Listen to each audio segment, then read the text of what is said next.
नमस्कार मित्रों, स्टूडेंट्स नमस्कार।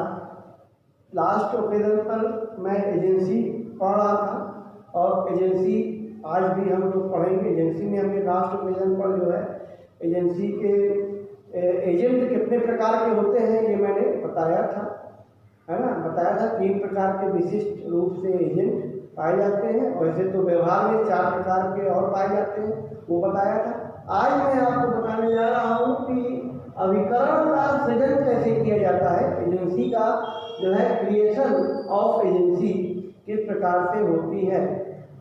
एजेंसी का जो सृजन है आमतौर पर तो ये देखा जाता है कि एजेंसी जो है अभिकरण का जो सृजन है वो जो है हम लोग जानते हैं कि इसमें कम से कम 2 लोगों का होना आवश्यक है, एक मालिक और दूसरा अभिकर्ता।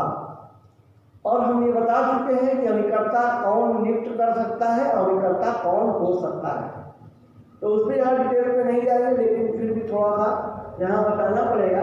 तो जो सृजन के किस प्रकार से कितने प्रकार से किए जाते हैं वो यहाँ पर मैंने लिखा हुआ है। ये अभी आपके वीडियो में क्लियर नहीं आ रहा होगा, मैं बाद में इसको लेकर के आपको जो है बिल्कुल क्लियर दिखा दूंगा। पहला वो है स्वामी के अभिव्यक्त या विवक्षित प्राधिकार द्वारा, यानी कि बाय एक्सप्रेस और इम्प्लाइड अथॉरिटी। 2 है इसमें, एक अभिव्यक्त और दूसरा विवक्षित प्राधिकार। अभिव्यक्त और विवक्षित प्राधिकार 2 अलग अलग हैं। एक होता है एक्सप्रेस, दूसरा होता है इम्प्लाइड अथॉरिटी के द्वारा। दूसरे नंबर पे अनुसमर्थन द्वारा, बाय रेटिफिकेशन के द्वारा रेटिफाई कर दिया जाए। अगर किसी कार्य को अनुसमर्थन कर दिया जाए तो वहाँ पे अभिकरण। तीसरा है दृश्यमान प्राधिकार द्वारा, ऑस्टेंसिबल अथॉरिटी अगर दे दी जाए किसी को तो वहाँ पर प्राधिकार, वहाँ पे अभिकरण का सृजन। आवश्यकता से किसी कार्य बस कोई आवश्यकता पड़ जाती है और हम अभिकरण का सृजन करते हैं। विबंधन द्वारा अभिकरण, ये 5 प्रकार से अभिकरण का सृजन किया जाता है। तो सबसे पहले हम आपको बताएंगे स्वामी के अभिव्यक्त या व्यवस्थित प्राधिकार द्वारा कैसे सृजन होता है। आमतौर पर यह देखा जाता है कि जो भी अभिकरण होता है उसमें कम से कम 2 लोग होते हैं। एक होता है मालिक, दूसरा होता है अभिकर्ता, प्रिंसिपल और एजेंट। तो अभिकरण वही व्यक्ति कर सकता है जो निर्माण कर सकता है। अभिकरण का निर्माण वही व्यक्ति कर सकता है जो पूर्ण रूप से वयस्क हो और स्वस्थ चित्त का व्यक्ति हो। अगर वो व्यक्ति अस्वस्थ है और अवयस्क है तो अवयस्क की स्थिति में जो है वो जो है अभिकर्ता की नियुक्ति नहीं कर सकता। तो सेक्शन 183 में सबसे पहले ये बताया गया है कि अभिकरण नियोजित करने के लिए, अभिकरण का निर्माण करने के लिए जो व्यक्ति अभिकरण करता है, बनाता है, वह व्यक्ति जो है स्वस्थ चित्त का होना चाहिए, वयस्क होना चाहिए, तभी वो जो है अभिकरण का सृजन कर सकता है। अब बात आई एजेंट यानी अभिकर्ता। तो अभिकर्ता को भी पूर्णतः स्वस्थ चित्त का और मेजर होना चाहिए, परंतु यहाँ पर एक क्लास सेक्शन 184 में कहा गया है कि अवयस्क जो है वो अभिकर्ता नियुक्त हो सकता है, बशर्ते इस पोजीशन में जब कोई मालिक अवयस्क को अभिकर्ता नियुक्त करेगा तो उस परिस्थिति में उसके द्वारा किए गए कार्य के लिए मालिक पूर्ण रूप से उत्तरदायी माना जाएगा। यानी कि जो अभिकरण का नियोजन करेगा वो पूर्ण रूप से उत्तरदायी माना जाएगा। ठीक है, अब तो ये हुआ एक कैसे अभिकरण का जो है होगा। स्वामी के अभिव्यक्त द्वारा, जो स्वामी अपनी सहमति प्रदान करता है किसी व्यक्ति को किसी कार्य को करने के लिए, तो वहां पर यह कहा जाता है कि स्वामी ने किसी व्यक्ति को अपने कार्य के लिए नियुक्त कर लिया है और वह व्यक्ति उस मालिक के लिए अभिकर्ता का कार्य करेगा और उसके द्वारा तीसरे व्यक्ति से सभी प्रकार की संविदात्मक जो है संव्यवहार करने के लिए वो स्वतंत्र होगा ऑन द बिहाफ ऑफ मालिक। ठीक है, तो ये है अभिव्यक्त प्रकार से संविदा करने का जो है प्रकार।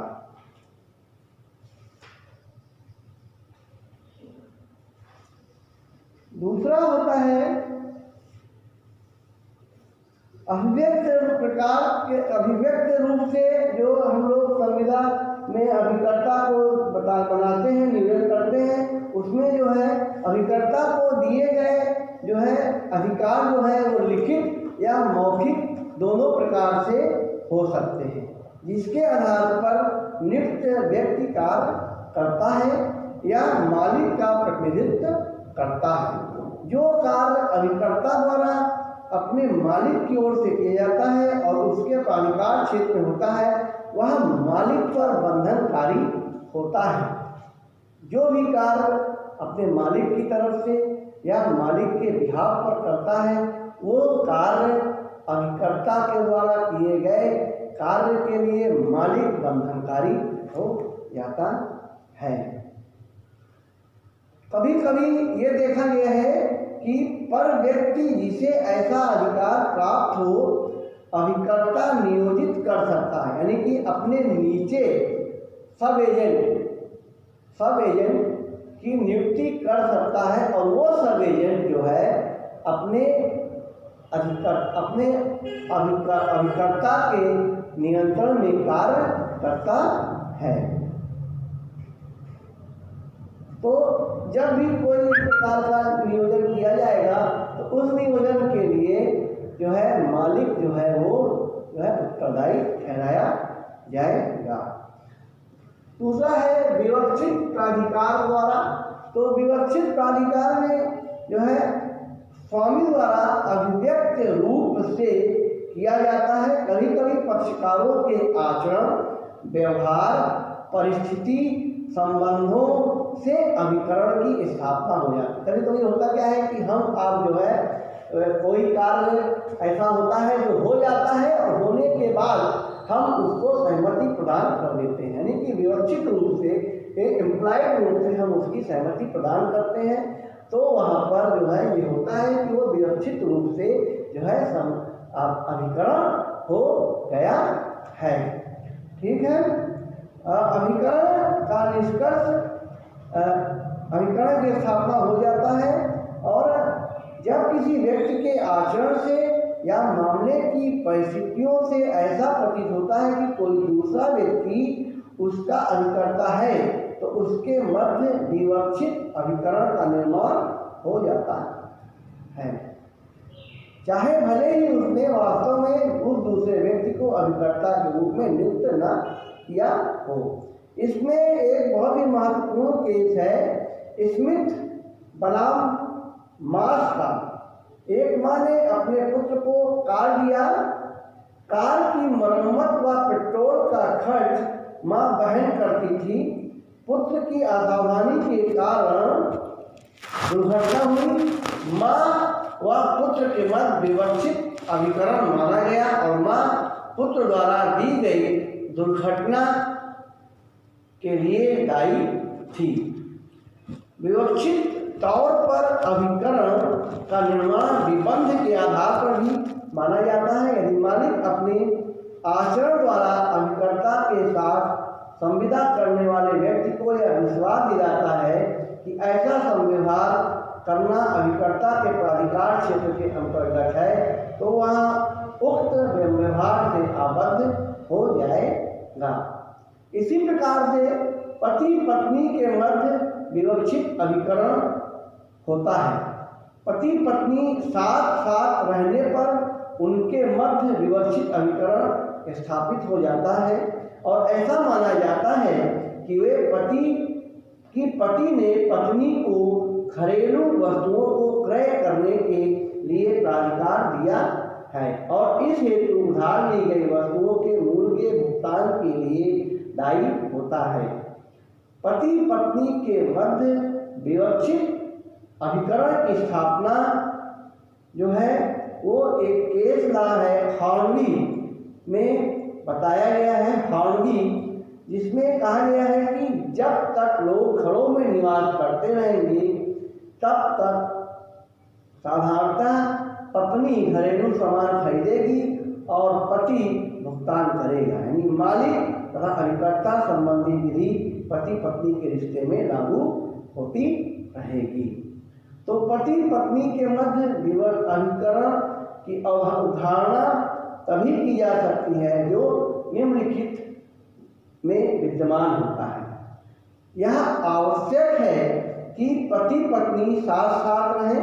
यदि पत्नी पति के दोष के कारण उससे अलग रहती है तो वह जीवन की आवश्यकताओं के क्रय करने के लिए अभिकर्ता मानी जाएगी, किंतु यदि वह अपने दोष के कारण अलग रहती है तो वह अभिकर्ता नहीं मानी जाएगी। ध्यान रखिए कि पत्नी अगर पति के दोष के कारण अलग रहती है तो आवश्यकताओं की वस्तुओं को क्रय करने के लिए अभिकर्ता मानी जाएगी, और यदि अपने दोष के कारण अलग रहेगी तो वहाँ पर वो कोई विवक्षित अभिकर्ता या अभिकरण कायम नहीं होगा। दूसरा है अभिकरण की अवधारणा तभी की जाती है जब पति पत्नी अपने घर में रह रहे हो। केवल एक साथ रहना पर्याप्त नहीं है, उसका एक घर होना चाहिए। एक साथ रहने से काम नहीं चलेगा, उनका लोगों का एक साथ रहने के साथ साथ एक घर भी होना चाहिए। अगर एक घर में नहीं रहते हैं तो वहाँ पर भी जो है अभिकरण व्यवस्थित अभिकरण नहीं कायम होगा, यानी कि मालिक और अभिकर्ता का संबंध नहीं होगा। होना ये चाहिए कि जिसका प्रबंध एक घर हो, एक साथ रह रहे हो, और जिसका प्रबंध एक व्यक्ति कर रहा हो तो वह अभिकर्ता हो जाएगा, अन्यथा अभिकर्ता नहीं होगा। इसके संबंध में एक केस लॉ है डेविनहाम बनाम मेलन का। इसमें पति पत्नी दोनों जो है होटल में रहते थे। प्रतिवादी जो पति था वो होटल का प्रबंधक था और पत्नी वहाँ की प्रबंधिका थी, दोनों साथ रहते थे। तो किसी बात को लेकर के जो है उनमें उसको उनका घर नहीं था वो, तो वहाँ पर जो है पत्नी ने दुकानदार से जो है कुछ सामान कपड़े उधार ले लिए थे। उसको पति उत्तरदायी नहीं माना गया क्योंकि वो घर में नहीं रहते थे, एक साथ रहते थे लेकिन घर में नहीं रहते थे, इसलिए उसको नहीं माना गया। पत्नी पति को केवल आवश्यक वस्तुओं के ऋणबद्ध कर सकती है। पत्नी केवल आवश्यक वस्तुओं के लिए ही ऋणबद्ध कर सकती है, सभी वस्तुओं के लिए नहीं। जो कि बहुत आवश्यक वस्तुएं होती हैं घरेलू सामान की, गृह का प्रबंध करने के लिए पत्नियां जो सामान खरीदती हैं आमतौर पर, उसी के लिए घर का सामग्री, परिवार के सदस्यों का वस्त्र, शिक्षा आदि के खर्च के लिए ही पति को बाध्य कर सकती है, अन्यथा और किसी अन्य वस्तुओं के लिए जो है वो नहीं कर सकती। आवश्यक वस्तुओं का निर्धारण पति के रहन सहन पर भी निर्भर करता है। पति का रहन सहन कैसा है इस पर भी निर्भर करता है। और जो व्यक्ति पत्नी को वस्तुएं उधार देता है उसे सिद्ध करना पड़ेगा कि वस्तुएं आवश्यक थीं, अन्यथा पति उसके मूल्य के भुगतान के लिए उत्तरदायी नहीं होगा। चौथे नंबर पे पति पत्नी के मध्य अभिकरण की अवधारणा तभी की जा सकती है जब पति पत्नी को युक्त भत्ता नियमित रूप से नहीं देता है। यदि पति पत्नी के मध्य अभिकरण की अवधारणा तभी की जा सकती है जब पति पत्नी को युक्त भत्ता नियमित रूप से नहीं देता है। एक केस लॉ है गिरधारीलाल बनाम काफोर्ड का। निर्धारित किया गया है कि पति पत्नी को आवश्यक वस्तुओं क्रय करने के लिए युक्त भत्ता नियमित रूप से देता है। इसके बावजूद पत्नी वस्तुएं उधार क्रय करती है तो पति उसके मूल्य के भुगतान के लिए दायी नहीं होगी। ठीक है, तो ये चार है जो है ये बहुत इम्पोर्टेंट है। पति पत्नी के बीच क्या विवक्षित अभिकरण होता है, एक क्वेश्चन बनता है। तो पहला तो ये है कि पति पत्नी का जो है साथ साथ रहना बहुत जरूरी है ना। और अगर पति के दोष से पत्नी अलग रह रही है तो वो अभिकर्ता के रूप में माना जाएगा। जो भी करेगी वो उससे पति से वसूल लेगी। दूसरा, यदि अपने दोस्त से रह रही है तो वहाँ पर विवक्षित अभिकरण नहीं होगा, विवक्षित अभिकरण का काम नहीं बनेगा। अभिकरण की उदाहरणा कभी किया पति पत्नी अपने घर में रह रहे हो, घर में रहना ही पर्याप्त नहीं है, साथ साथ रह रहे हो और उस घर की प्रबंध व्यवस्था एक व्यक्ति कोई कर रहा हो। पति पत्नी जो है तभी उसको आबद्ध कर पाएगी पति को किसी ऋण के लिए, अगर वो उसे नियमित रूप से भरता ना दे रहा हो तो उसको बाध्य कर पाएगी। पति पत्नी के बाद अभिकरण की उदाहरणा तभी की जा सकती है कि वो युक्त ना दे रहा हो। पति पत्नी केवल आवश्यक वस्तुओं के लिए ऋणबद्ध कर सकती है, जो घर के कामों की, घर की उपयोगी वस्तुओं के लिए ही उसे जो है बाध्य कर सकती है, जिसको वो क्रय करेगी। तो ये आपका पहला जो है स्वामी के अव्यक्त या व्यवस्थित प्राधिकार द्वारा एजेंसी का क्रिएशन यानी कि कैसे किया जाता है, पति पत्नी के मध्य क्या विवक्षित अभिकरण होता है, ये मैंने आपको डिटेल में बताया। दूसरा है अनुसमर्थन द्वारा अभिकरण की स्थापना। अनुसमर्थन द्वारा जो है अभिकरण की स्थापना सेक्शन 196 से सेक्शन 200 में दी हुई है। सेक्शन 196 से 200 में दी गई है। सेक्शन 196 से 200 में दी गई है। अनुसमर्थन द्वारा बाई द रेटिफिकेशन अभिकरण द्वारा दी गई है। जब एक व्यक्ति दूसरे के लिए उसकी सहमति या ज्ञान के बिना कोई कार्य कर देता है, जैसे कोई व्यक्ति है, एक व्यक्ति का है वो खा के लिए कोई कार्य कर देता है और खा उस कार्य के बारे में नहीं जानता और बाद में खा उस कार्य को अनुसमर्थित कर देता है, तो यहाँ पर का और खा के बीच में एक अभिकरण, एक संबंध बन जाएगा मालिक और एजेंट का, मालिक और अभिकर्ता का। तो इस प्रकार का जो वो है संबंध है उसे कहते हैं अनुसमर्थन द्वारा अभिकरण की स्थापना। यद्यपि कि दूसरे व्यक्ति के पास उसको अस्वीकार करने का विकल्प होता है, चाहे तो वो अस्वीकार कर दे, लेकिन अगर वो उसको स्वीकार कर लेता है या उस कार्य की पुष्टि कर देता है तो यह मान लिया जाएगा कि कार्य उसकी सहमति, ज्ञान या प्राधिकार से किया गया है। इस प्रकार अनुसमर्थन का अर्थ बिना अधिकार से किए गए कार्यों को स्वीकार करना होता है और इसे कहते हैं अनुसमर्थन द्वारा अभिकरण की स्थापना।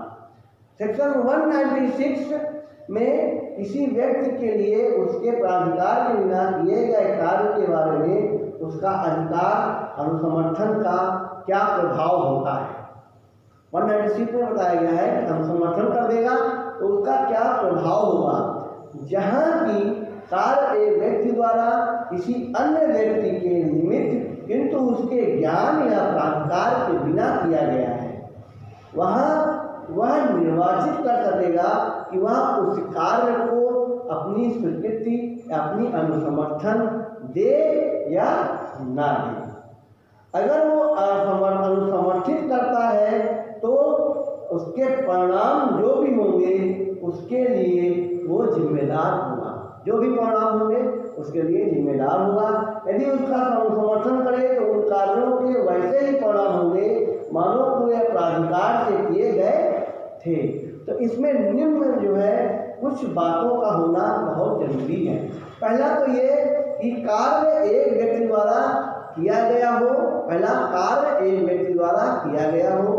दूसरा, वह किसी कार्य अन्य व्यक्ति के लिए, वह कार्य किसी अन्य व्यक्ति के लिए किया गया हो। तीसरा, उस कार्य को अन्य व्यक्ति के प्राधिकार या सहमति के बिना किया गया हो। जिस व्यक्ति के लिए कार्य किया गया उसका न तो उसमें सहमति थी, न तो उसकी प्राधिकार था, और न तो उसमें उसकी किसी प्रकार की कंसेंट थी, सहमति थी। कार्य को अनुसमर्थन किया गया हो अन्य व्यक्ति ने, बाद में कार्य हो जाने के बाद उसका अनुसमर्थन किया गया हो या स्वीकार किया गया हो या अंगीकार किया गया। यानी कि ये 4 बातों का होना बहुत जरूरी है। पहला तो ये कि वह कार्य किसी अन्य व्यक्ति के लिए किया गया हो, कार्य जो है एक व्यक्ति द्वारा किया गया हो, कार्य अन्य व्यक्ति के प्राधिकार या सहमति के बिना किया गया हो, और चौथा है कार्य अनुसमर्थित किया गया हो या प्रासंगिक स्वीकार किया गया हो या अंगीकार किया गया हो। अनुसमर्थन करना एक विवेकी अधिकार है, क्योंकि ये बाद में किया जाता है, पहले नहीं किया जाता, बाद में किया जाता है। तो ये क्या है, विवेकीय अधिकार होता है।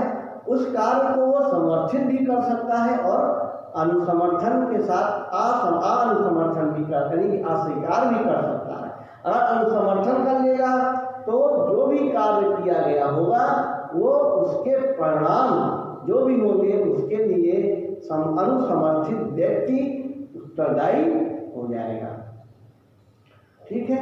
विधि जो है ये बताती है कि उस व्यक्ति को पूरी छूट देती है कि वह उस कार्य को स्वीकार करे या अस्वीकार करे, है ना। भाई मैंने कहा ना, अगर स्वीकार किए जाने पर कार्य करने वाला व्यक्ति अनुसमर्थन का अभिकर्ता माना जाता है ना।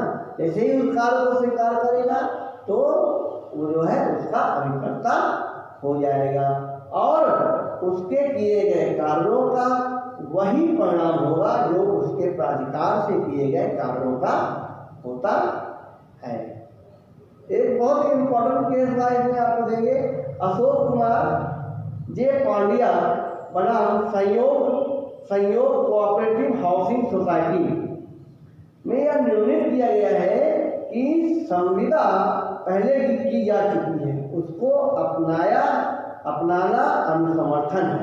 यह कोई नई संविदा का गठन करना नहीं है। ऐसी संविदा जिसकी कोई वैधता न हो उसका अनुसमर्थन नहीं किया जा सकता।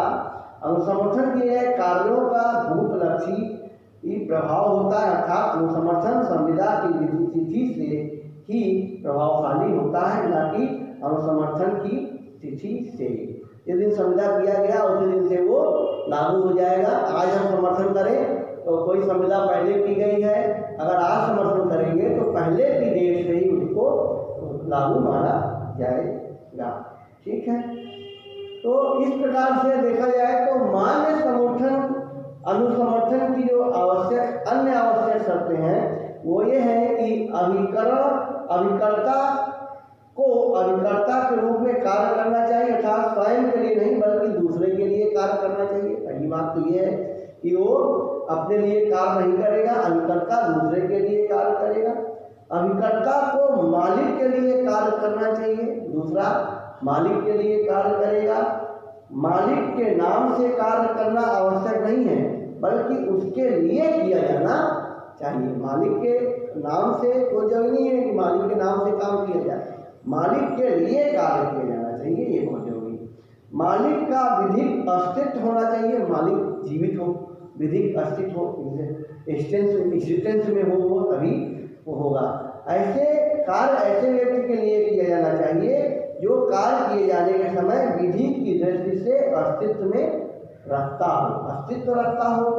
मालिक प्राकृतिक व कृत्रिम व्यक्ति हो सकता है, लेकिन संविदा के लिए उसे सक्षम होना चाहिए, माइनर नहीं होना चाहिए, अनसाउंड माइंड नहीं होना चाहिए।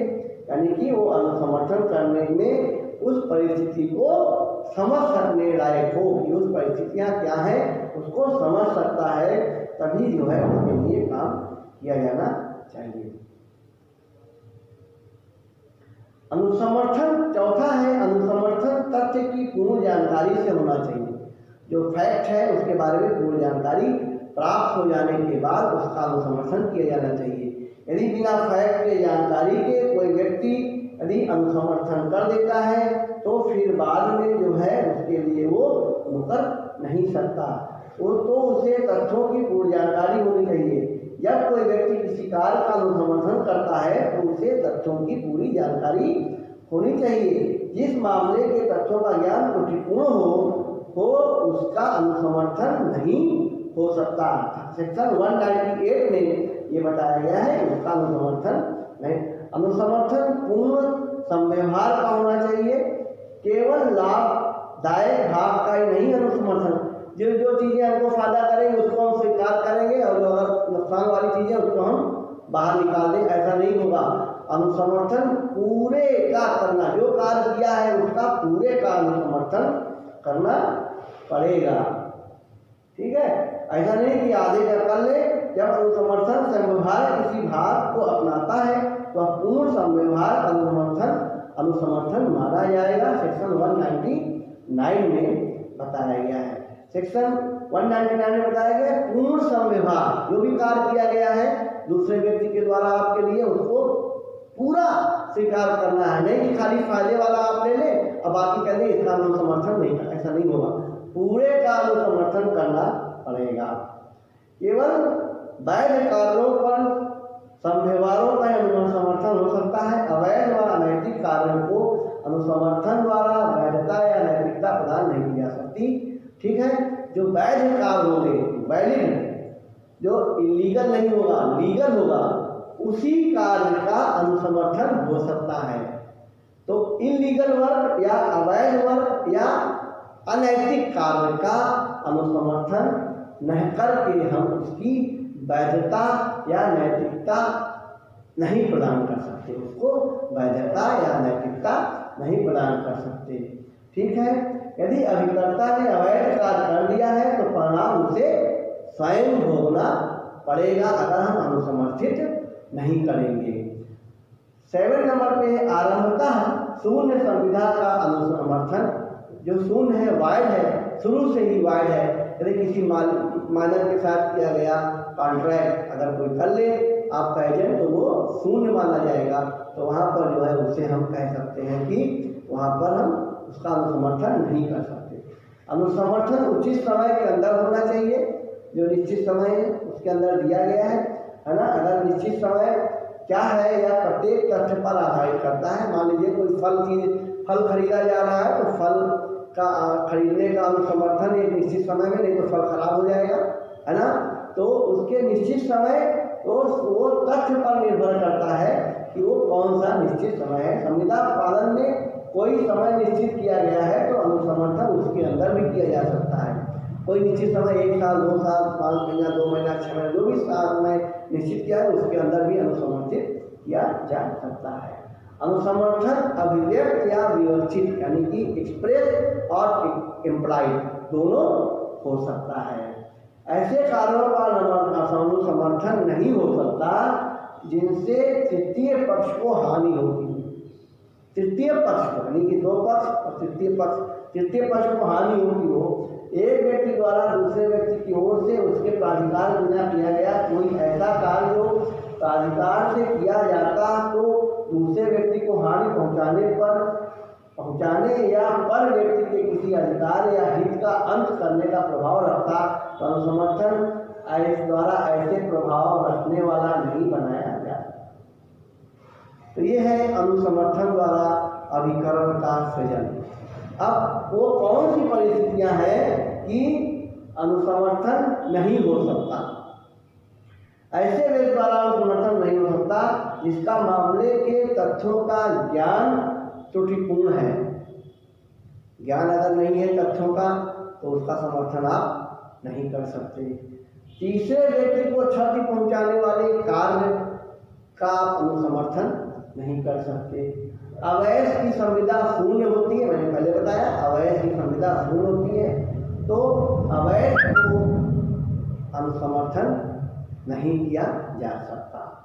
ठीक है। सेक्शन 197 में ये बताया गया है कि अनुसमर्थन अभिव्यक्त या विवक्षित रूप से होता है। तो अब बता चुके हैं अव्यक्त। अव्यक्त क्या है कि किसी कार्य को मान लेना।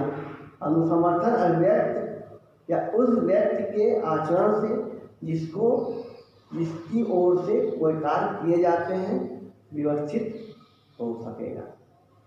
और इसी प्रकार से जो है 198 में विद्यमान अनुसमर्थन के लिए ज्ञान अपेक्षित है। ज्ञान यानी कि उस तथ्य का ज्ञान होना बहुत जरूरी है, तभी हम उसका जो है हम अनुसमर्थन कर सकते हैं अथवा अनुसमर्थन नहीं कर सकते। ठीक है।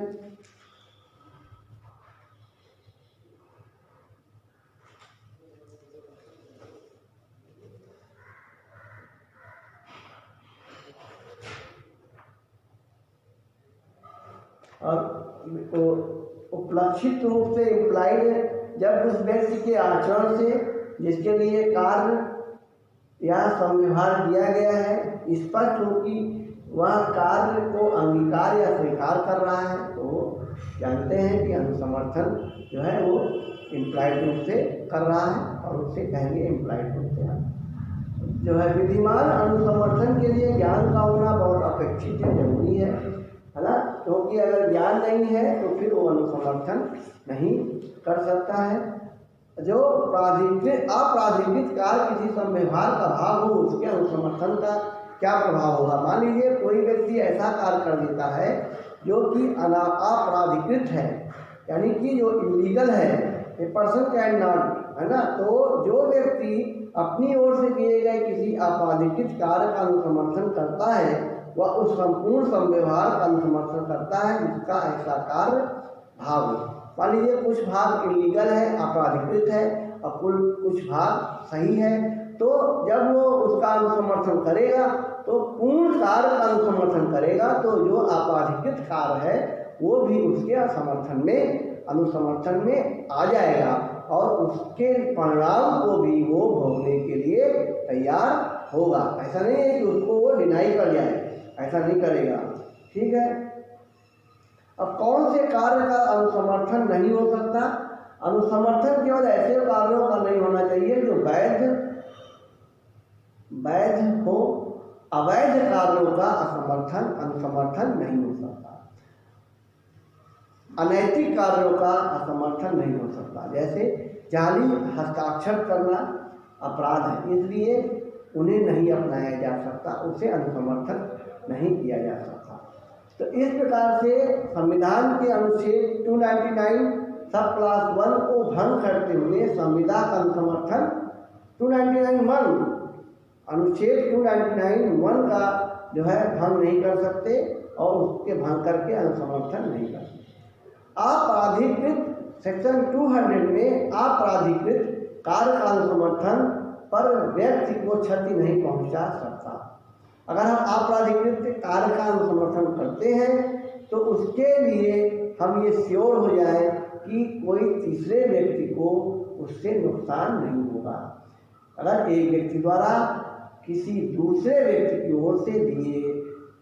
की ओर से ऐसे दूसरे व्यक्ति के प्राधिकार के बिना किया गया कोई कार्य जो यदि प्राधिकार से किया जाता हो, किसी पर व्यक्ति को नुकसानी के अधीन करने या किसी पर व्यक्ति के अधिकार या हित का प्रवसान करने का प्रभाव रखता है, अनुसमर्थन के द्वारा ऐसा प्रभाव रखने वाला नहीं बनाया जा सकता।